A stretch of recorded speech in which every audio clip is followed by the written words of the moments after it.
माँ जी का मतलब मालकिन का सामान गैरेज में? मालकिन गैरेज में रहेगी? जितनी तेरी औकात है उतनी ही तेरी हकली जबान चलाया कर। चल उठा सामान। लेकिन के बच्चे, तू अपनी बकवास बंद कर। जो जीजी कह रही है वो कर, वरना यहाँ से अपना मुंह काला कर। हाँ, मैं तो यहाँ से मुंह काला कर लेता हूँ, लेकिन याद रखना बहू, तुम लोगों का इस दुनिया में ऐसे मुंह काला होगा कि सारे संसार की सफेदी बहुत लोगी, फिर भी कालापन दूर नहीं होगा। बदतमीज, 2 कौड़ी का नौकर, तेरी ये मजाल। तुमने मुझ पर हाथ उठाया? मेरे स्वर्गीय मालिक ने भी बड़ी से बड़ी गलती पर प्यार से मेरे सर पर हाथ रखा, कभी चाटा तक नहीं मारा, और तुमने मुझ पर हाथ उठाया। मगर हाँ, जाहिर बात है, जब तुम लोगों ने दुख देकर मेरे मालिक को इस दुनिया से उठा लिया, तो मुझ जैसे नौकर पे हाथ उठाना कौन सी बड़ी बात है? कौन सी बड़ी बात?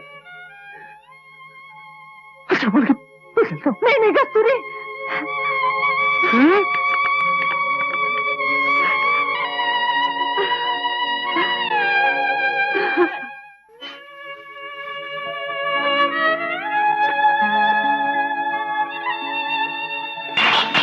अब क्या तोड़ दिया? दादी माँ, क्या हुआ दादी माँ? क्या हुआ? पानी लाऊं? अरे क्या कर रहे? उठो लाओ। मरने का इरादा है क्या? जाने क्या बीमारी है, बड़े होकर इतना भी नहीं सोचते कि बच्चे पास में खड़े हैं, मुंह खोल के खांसे जा रही है और बीमारी के कीटाणु गिराई जा रही है। अरे भाई, मुझे तो अब इनसे डर लगने लगा है, कहीं इनकी ये बीमारी से बच्चों को कोई बीमारी ना लग जाए। भाई इस हिसाब से तो विलायत का रिवाज सबसे अच्छा। बूढ़ों के लिए वहाँ अलग अलग जगह बना दी जाती है, उनके लिए वहाँ खाने पीने दवा दारू का पूरा इंतजाम रहता है। फिर वहाँ खाते रहे या हकते रहे, जवानों को चिंता ही नहीं रहती। भगवान करे कि यहाँ भी ऐसी कोई जगह बन जाए तो मैं सबसे पहले माँ जी को वहाँ भर्ती कर दूँ। उन्हें वहाँ आराम, हमें यहाँ आराम। माँ, जब तुम बूढ़ी हो जाओगी ना तो हम भी तुम्हें वहीं भर्ती करवा देंगे, फिर तुम्हें वहाँ बहुत मजा आएगा। क्या कहा? कैसे? जैसे ऐसी बातें करते रहते देख तो। चलो दीदी। उनकी सेवा करेंगे जी दिल से बड़े, जिसे देखेगी दुनिया खड़े ही खड़े। अरे पगली, अभी तो तुमने संसारी शक्तियों का सामना करना है। लक्ष्मी, यह कलयुग है, कलयुग, हिम्मत ना हारना।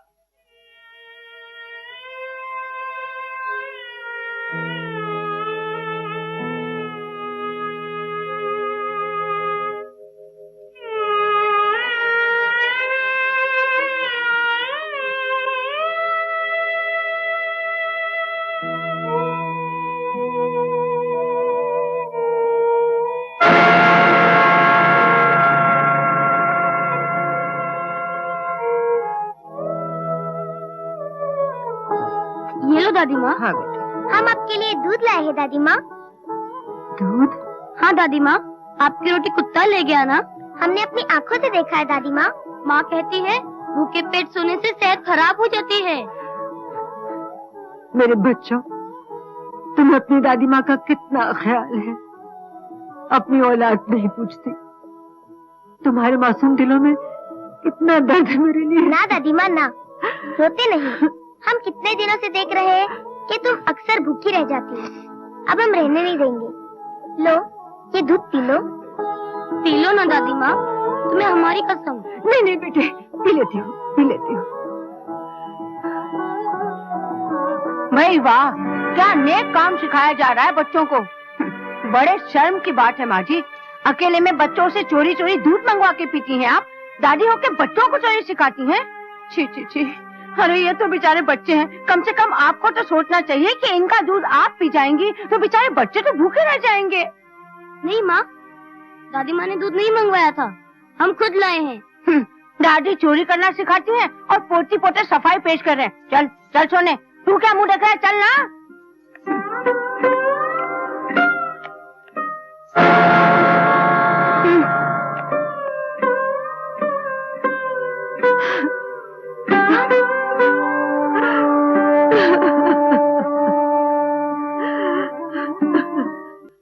देखो भाई, मैं तो धंधे वाला आदमी और धंधे की बात करता हूँ।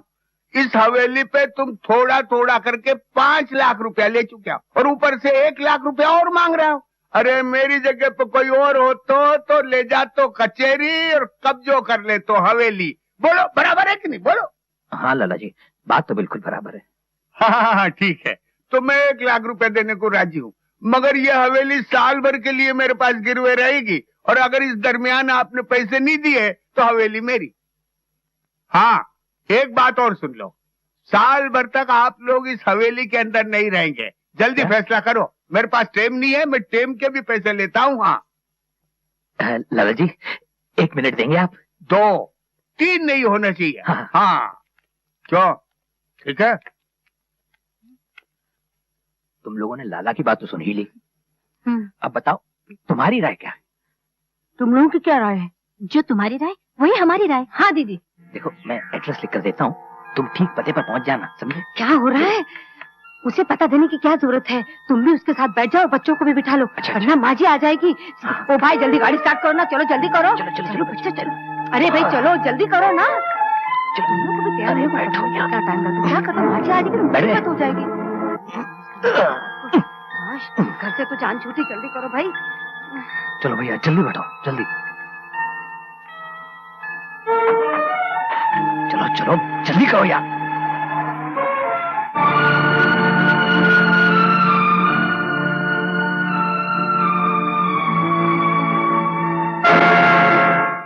लाला जी आपने इस हवेली में ताला क्यों लगाया? मेरे बेटे कहाँ हैं? आपको पता नहीं बहन जी, आपके तीनों बेटे हवेली को गिरवे रख के मेरे पास से 6 लाख रुपए नकद ले गए। अब हवेली पे मेरा कब्जा है। नहीं, ऐसा नहीं हो सकता। ये हो गया बहन जी, अब तो बेईमानी की चिड़िया खेत चुग के उड़ गई। अरे बड़े भैया, भैया देखो अपने गोपाल की फोटो छपी है अखबार में। क्या? हाँ। अबे क्या बकवास कर रहा है, दिखा दो। जरूर किसी सेठ के घर डाका डाला होगा। अरे नहीं भाभी, यहाँ पे तो कुछ और ही लिखा है। क्या? अरे क्या लिखा है? किसी का मर्डर किया होगा या फिर किसी की जेब काटी होगी। अरे नहीं, एक ही रात में शमा परवाना के परवाने गोपाल को रुपयों के पर लग गए और वो दौलत के आसमान पर उड़ने लगा। संगीत और नृत्य की दुनिया का बेताज बादशाह बन गया। लोग उसका एक एक शो कराने के लिए लाखों रुपए की पेशकश दे रहे। बाप रे बाप, गोपाल तो रातों रात रोडपति से करोड़पति बन गया। हाँ मनोहर, इसका मतलब गोपाल के पास नोटों का तालाब भरा होगा, नोट ही नोट तैर रहे होंगे। भैया क्यों ना उसके नोटों के तालाब में डुबकी मारे। माँ, ओ माँ। क्या है बेटी? माँ ये देखो, ये महारानी तो ऐसे हाथ चला रही जैसे बर्तन ही सोने के जेवर धो रही हो। सारे कपड़े बाकी हैं, कब धुलेंगे, कब सूखेंगे? अरे बेटी तेरे बाप का सत्यानाश जाए, रास्ते में किसी भी भिखारिन बुढ़िया को देखता है, उस पर दया खाता है और ले आता है घर में काम कराने को। चल उठ बुढ़िया, तेरे बस का नहीं ये काम। वापिस जा और किसी चौराहे पे खड़ी होके भीख मांग। नहीं नहीं, मैं भी धोती हूँ। अरे जब से ये 4 बर्तन धो नहीं सकी, बाकी बर्तन क्या तेरा बाप धोएगा?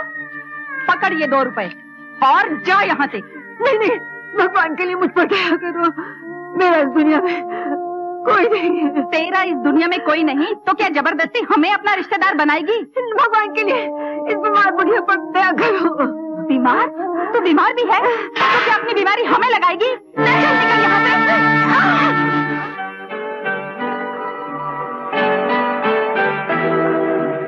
और कितनी देर लगेगी? बस थोड़ी देर में पहुंचाना चाहिए। क्यों, माँ को मिलने की बड़ी बेचैनी हो रही है? हाँ। मैं भी तड़प रहा हूँ माला। माला, माँ में देखकर कितनी खुश होंगी। हाँ।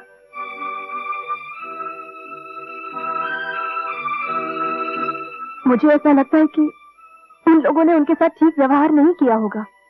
कैसी बात कर रही हो तुम माला? मेरे भाई को मुझसे शिकायत थी, माँ से थोड़ी। अरे माँ तो 3-3 बेटे 3-3 बहू के बीच में राज कर रही होगी, राज। हाँ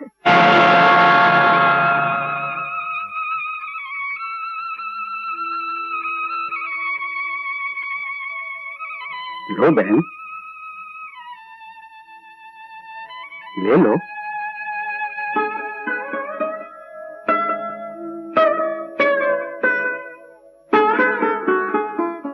इतने दिनों के बाद माँ से मिल रहे हैं, मैं तो बस उनके चरणों को पकड़कर बैठ ही जाऊंगी। सच माला, माँ को देखकर मैं तो खुशी से पागल हो जाऊंगा।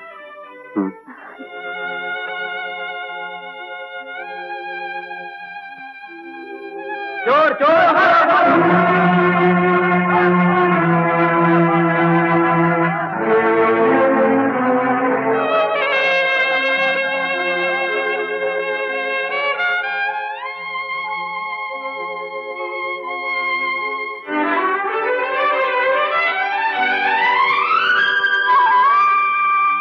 बहन जी, कुछ काम मिलेगा? काम तो है, कपड़े धोने का, झाड़ू देने का, लेकिन तुम्हारा कोई जामीन देने वाला है? वो तो नहीं है, तो फिर काम भी नहीं है।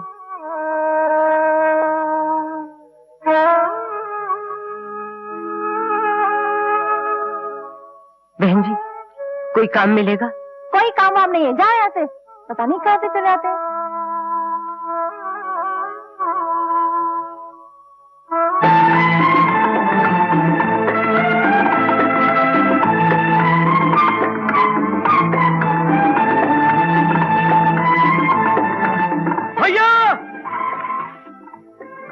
अरे क्या हुआ? अरे गोपाल चाचा आ गए। चल चाचा चाचिया। कैसे हो बिटिया? अरे गोपाल बाय लागी जी। जीते रहो। अरे भाई गोपाल, तेरे तो बड़े ठाठ हो गए। बड़ी खुशी हुई हमें। अरे भाई ये तो बड़ा सेठ हो गया। क्या बात करो बड़े भैया, सबसे बड़ा सेठ तो ऊपर वाला है। ये सब उसी की कृपा है। अरे यहीं खड़े रह के बातें करोगे या इन्हें अंदर भी नहीं चलोगे? अरे हाँ, वो धूप है, चल भाई अंदर चल। मेरे पास गोपाल की लग रही है। पहले हम घर गए थे, पता चला कि आजकल आप लोग यहाँ रह रहे हैं। बहुत खूबसूरत लग रही थी। भैया एक बात समझ में नहीं आई, आप लोग बाप दादा की पुश्तैनी हवेली छोड़कर यहाँ कैसे चले आए? वो क्या है भैया, अभी आए हो, जरा सांस तो ले लो, मैं सब बताता हूँ। माँ जी कहीं नजर नहीं आ रही। माँ जी, माँ जी देखो तो कौन आया है। माँ अंदर नहीं है। तो फिर माँ कहाँ है? अब क्या बताऊं गोपाल, माँ उस घर में बहुत जिद कर रही थी। कह रही थी कि अब इस हवेली में मेरा दिल नहीं लगता, तुम्हारे पिताजी की भी बड़ी याद आती है, दीवारें काटने को दौड़ती है, मुझे तो हरिद्वार भेज दो। बस मैं अब अपनी जिंदगी के आखिरी दिन भगवान की याद में बिताना चाहती हूँ। तो फिर हम माँ का दिल कैसे तोड़ सकते थे? लिहाजा हमने हवेली गिरवी रखकर 8 लाख रुपया कर्ज लिया और उन्हीं पैसों से हरिद्वार में एक अच्छी सी कोठी बनवाकर माँ को वहीं रख दिया। हरिद्वार में? हाँ। और हम सब इस किराए के मकान में अपनी जिंदगी के बाकी दिन गुजारने आए हैं। ये तो बहुत पुण्य का काम किया तुम लोगों ने। वैसे माँ की कोठी हरिद्वार में कहाँ है? हाँ, वो हरिद्वार का जो मंदिर है ना, उसकी दाहिनी तरफ एक बरगद का पेड़ है, ठीक उसके सामने लक्ष्मी भवन, माँ वही रहती है। हाँ। ठीक है, हम लोग हरिद्वार चलते हैं माँ से मिलने। क्यों? तब तक काम कीजिए भैया, जो कर्जा लिया था ना उसे लौटाकर हवेली छुड़ा लीजिए। शौकत मियाँ जी, आप इन्हें वो 8 लाख रुपए दे दीजिए। जी। गोपाल, हमने अपनी हवेली गिरवी रख के 8 लाख रुपए का कर्ज लिया था, अब उस 8 लाख रुपए का ब्याज तो देना पड़ेगा ना? हाँ, तो क्या हुआ? शौकत मियाँ, आप इन्हें 9 लाख रुपए दे दीजिए। अच्छा हजूर, इसमें 10 लाख है, 1 लाख निकाल लेता हूँ। अब छोड़िए ना, देर हो जाएगी, सब दे दीजिए। हमें जरूरत पड़ेगी तो बैंक से निकाल लेंगे। क्यों? जी चलते हैं। अच्छा भाभी। अच्छा जी। अरे बाप, आपका हाथ तो इस तरह कांप रहा है जैसे बिजली के पलक में आपकी उंगली फंस गई। चलिए शौकत मियाँ, देर हो जाएगी। आया हजूर। अरे भगवान, ऐसे 2-4 बेवकूफ और भेजते कि हमारा कल्याण हो जाए। भैया सोच क्या रहे हो? मैं ये सोच रहा था कि जब गोपाल हरिद्वार से वापस लौटेगा तब क्या होगा। गोपाल मियाँ, गाड़ी रोको। अरे